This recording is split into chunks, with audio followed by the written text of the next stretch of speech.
Ketua Komisi 2 DPRD Kalsel Muhammad Yani Helmi mengaku sejalan dengan Menteri Keuangan, menurutnya praktek impor pakaian bekas ilegal tidak bisa ditoleransi. Selain merugikan negara, hal itu juga berdampak terhadap matinya industri tekstil dan UMKM lokal yang selama ini memproduksi pakaian secara legal. Belum lagi buruh serta karyawan pabrik konveksi yang harus di-PHK karena mengalami kebangkrutan.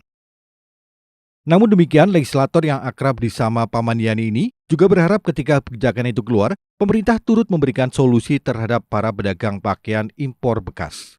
Secara general ketika keputusan Men-Q ini tentang pelarangan pakaian bekas ya, saya mau mengasih ilustrasi kepada kita semua bahwa ketika impor baju bekas ini mengalir ke Indonesia, termasuk kita di Kalimantan Selatan, maka yang tertekan adalah produksi garmen yang ada di Indonesia.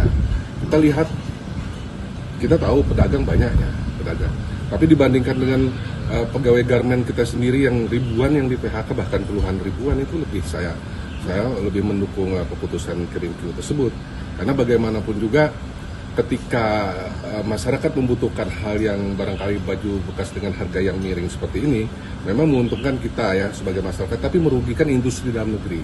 Nah, ini juga harus dipahami bahwa pemerintah mengatur ini tentu saja sudah berpikir panjang, keterkaitan dengan tenaga kerja dalam negeri sendiri dan juga produk dalam negeri. Sehingga kita ketergantungan dengan luar negeri, dengan pakaian bekas ini tentu saja akan mematikan daripada industri garmen kita di Indonesia. Nah, ini juga mesti harus mendapat perhatian.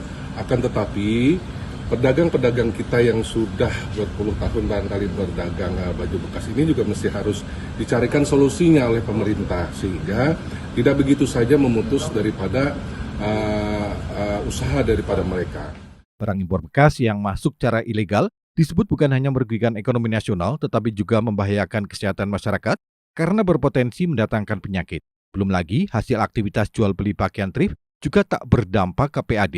Evi Derlianti, Duta TV, Banjarmasin.